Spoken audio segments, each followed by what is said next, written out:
Hello, welcome to home education. तो कैसा रहा बच्चों आपका इन्वायरमेंट का पेपर? मैंने जो आपको इन्वायरमेंट की मोस्टिंग दी थी वो लगभग मैच हुई है 100%। ऐसा होता कभी कभार कि जो ऑब्जेक्ट होते वो थोड़ी एक दो परसेंट यहाँ वहाँ हो जाते, वरना आपके क्वेश्चन आंसर जो थे समथिंग मैच हुए हैं। क्लियर? तो आपका जैसे कि 6 तारीख को पेपर है, तो उसी वजह से मैंने बहुत जल्दी कोशिश की है कि आप लोगों को जूलॉजी का पेपर मिल जाए। तो चलिए स्टार्ट करते हैं। और जूलॉजी का आपके फर्स्ट पेपर की मैंने मोस्टिंग निकाली है, तो देखते हैं आपके कौन कौन से क्वेश्चन मोस्ट हैं। चलिए देखिए, पहला क्वेश्चन है आपका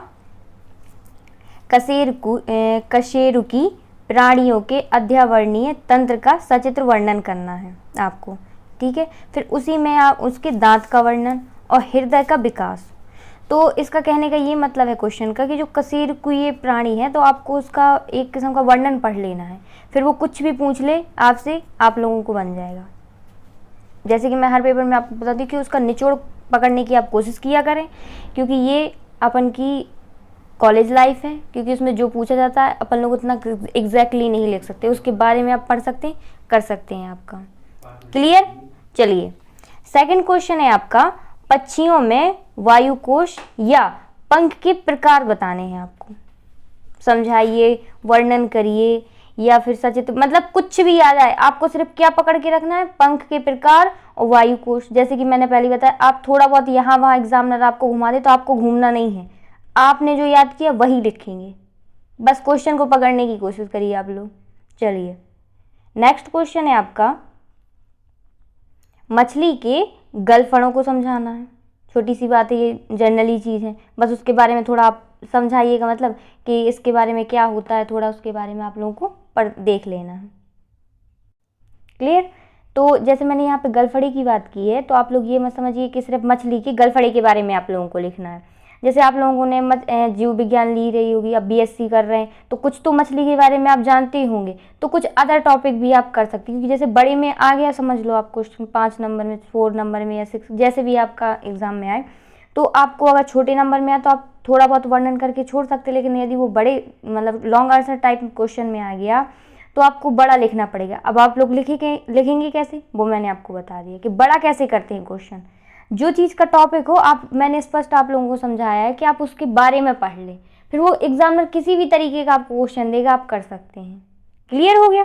चलिए फिर आपका क्वेश्चन है संघ यानी कॉर्डेटा के सामाजिक लक्षण पढ़ने।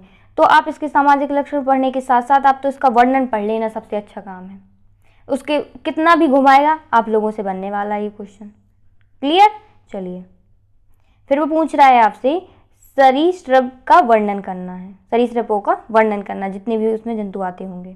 फिर देखिए, फिर आपको बताना है डायनासोर का वर्णन। आपने सुना भी होगा, आपने जब 12 की होगी तो उसमें डायनासोर का वर्णन भी था जीव विज्ञान में। क्लियर? तो आप लोग नहीं हैं तो आप लोग उससे भी लिख सकते हैं। जैसे कि यहाँ पे डार्विनवाद का है, लैमार्कवाद, ये भी आपने 12 में पढ़ा होगा, जीव विज्ञान का क्वेश्चन है ये। क्लियर? ये जो 3 क्वेश्चन मैंने आपको बताए हैं ये आपके जूलॉजी के 12 के क्वेश्चन है, तो पढ़े पढ़ाए होंगे आपके। चलिए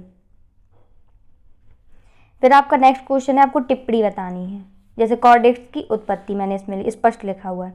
फिर देखो यहाँ पर एक क्वेश्चन आ रहा है, स्तनधारियों में मूत्र जनन प्रणाली को समझाना है। तो याद होगा आप लोगों ने जब 12 की होगी उस टाइम पे आपने कुछ ना कुछ इसके बारे में, क्योंकि आप जीव विज्ञान ले रहे हो तो कुछ तो पढ़ा ही होगा, और आपने कॉलेज लाइफ में जितना पढ़ा आप लोग सब लिख सकते हैं, क्योंकि मैंने आपसे पहले ही कहा है एग्जैक्टली क्वेश्चन नंबर लोगों को बड़ा लिखना है। तो आप लोग कलेक्ट कहाँ कहाँ से कर सकते हो वो आप देख लो। क्लियर? चलिए फिर देखो यहाँ पे मैंने वैसे ही आपको कहा था, ऊपर सबसे पहले जो क्वेश्चन था कशेरुकी वाला था, तो उसमें जो क्वेश्चन था, फिर देखो किडनी का भी पूछ रहा है वो, मैंने इसलिए कहा था कि कशेरुकी का जितना भी वर्णन हो आप पढ़ लें, फिर कितने भी तरीके से वो पूछ लेगा आपसे बन जाएगा। क्लियर? फिर देखो इसी के साथ अथवा लगा के आया है कि अंश मेखला श्रेणी मेखला, कौन कौन सा है, अंश मेखला और श्रेणी मेखला का वर्णन पूछ रहा है वो, या तो अलग अलग भी पूछ सकता है वो, या एक साथ दे सकता है। क्लियर? फिर कह रहा है मस्तिष्क, फिर एक क्वेश्चन उसी में साथ में और भी है कि मस्तिष्क की सामान्य प्रणाली को समझाना है आपको। किसको? मस्तिष्क की जो सामान्य प्रणाली होती है वो बताना है आपको। चलिए अब देखिए यहाँ पर है नेत्र की संरचना, कार्य व नेत्र गोलक का वर्णन करना है आपको। जो नेत्र की संरचना होती है और कार्य, उसका वर्णन के आँखों का क्या कार्य है, ये वगैरह आपको अब जनरली चीज़ है, इतना तो आप पता ही है। ठीक है, फिर आपको इसको बड़ा किस तरीके से करना है, तो आप नेत्र का वर्णन पढ़ लीजिए, छोटी से छोटी चीज़ उसकी याद है कि नेत्र, फिर उसके गोलक का भी वर्णन पूछ ली, तो अगर पूछे तो भी कर देना, और अगर आपको नेत्र का क्वेश्चन है तो आप ना भी उसको नेत्र गोलक पूछे तो आप भी लिख देना। तो इससे आपका क्या होगा, बड़ा क्वेश्चन हो जाएगा, नंबर आराम से आपके कटने वाले नहीं है। क्लियर। अब देखिए नेक्स्ट क्वेश्चन जो है आपका पीयूष ग्रंथिका का स्ट्रक्चर आपको बनाना है। क्लियर। फिर है हार्डमानिया की बाह्य संरचना का। ठीक है, तो आप इसका एक काम और करिए कि हार्डमानिया का वर्णन ही पढ़ लीजिए आप। क्लियर। चलिए थोड़ी सी क्वेश्चन और है वो और देख लीजिए। ये देखिए यहाँ पर है संघ यूरोकॉर्डेटा के सामान्य लक्षण का जो है वर्गीकरण करना है इसमें। क्लियर। फिर एक क्वेश्चन के स्पंजों में पाए जाने वाले तंत्रों का वर्णन। फिर है यहाँ पर मधुमक्खी के सामाजिक गठन पर आपको निबंध लिखना है, वर्णन पूछे, ये सामाजिक गठन को समझाइए, कुछ भी पूछ दे आपको, सिर्फ आपको क्या याद रखना है, मधुमक्खी के सामाजिक से याद रखना है। क्लियर। या मधुमक्खी वैसे आप लोग याद रखें, बाकी वही क्वेश्चन आपको आंसर देना पड़ेगा। क्लियर। फिर आपको यहाँ पर है एक क्वेश्चन, कौन सा है ये देखिए, अलैंगिक जनन व लैंगिक जनन में आपको क्या बताना है, इन दोनों का पहले वर्णन पढ़ लेना, उसमें ज़्यादातर अंतर पूछा जाता है, इसमें लैंगिक जनन और अलैंगिक जनन में।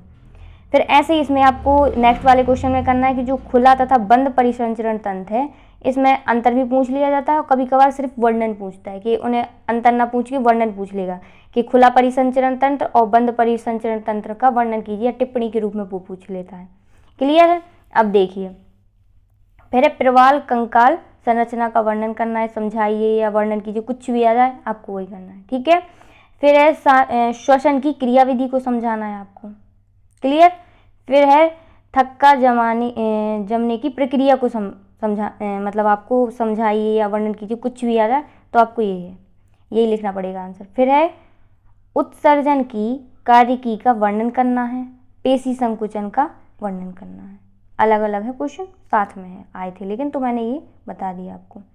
फिर देखिए फिर आपको बताना है मछली तारा पर संक्षिप्त टिप्पणी लिखना है। अगर संक्षिप्त आती है तो ठीक है, अगर वो वर्णन कह देता है तो आप प्लीज़ मछली तारा, जो तारा मछली होती है उसका आप अच्छे से वर्णन ही पढ़ लेना तो ज़्यादा बेटर रहेगा। ओके, तो जैसे मैंने अभी पहले आपको एक मछली का बताया था कि अब मछली की जो गलफड़ी का क्वेश्चन था उसमें मैंने आपको कहा था कि गलफड़ी का तो पढ़ना आपको, उसमें कुछ अदर चीज़ें भी आप पढ़ लेना, जैसे वर्णन में उसमें क्या क्या आता है। तो ऐसे ही जो आप नॉर्मल मछली के पढ़ेंगे, तो तारा मछली है तो मछली वो, तो कुछ चीज़ तो कॉमन होती होंगी। ठीक है। अब अलग अलग मछली है तो कुछ उनकी स्पेशलिस्ट भी चीज़ होती है कि ये मछली ये करती है, ये मछली ये, तो बस आपको ये याद रखना। बाकी जो सब मछलियों में कॉमन रहता है तो आप इसमें भी लिख देना, तो इससे क्या होगा, आपका क्वेश्चन बड़ा हो जाएगा। अगर वो टिप्पणी भी आपसे पूछता है तो आप टिप्पणी का ये मत सोचा करिए कि छोटा लिखना है, टिप्पणी में भी लगभग आप ये सोचा करिए कि 2 पेज आपको लिखने ही लिखने हैं। क्लियर। तो इसमें क्या होता है, आपके नंबर कटने का कोई चांस नहीं रहता। क्लियर हो गया। तो आपकी जो जूलॉजी का फर्स्ट पेपर की जो मोस्टिंग थी वो तो मैंने आपको दे दी है। अब आपका जब सेकंड पेपर के लिए जो नेक्स्ट मैं सेकंड पेपर की जो मोस्टिंग है वो आपको कल तक प्रोवाइड करवा दूंगी। क्लियर बेटा। Thank you.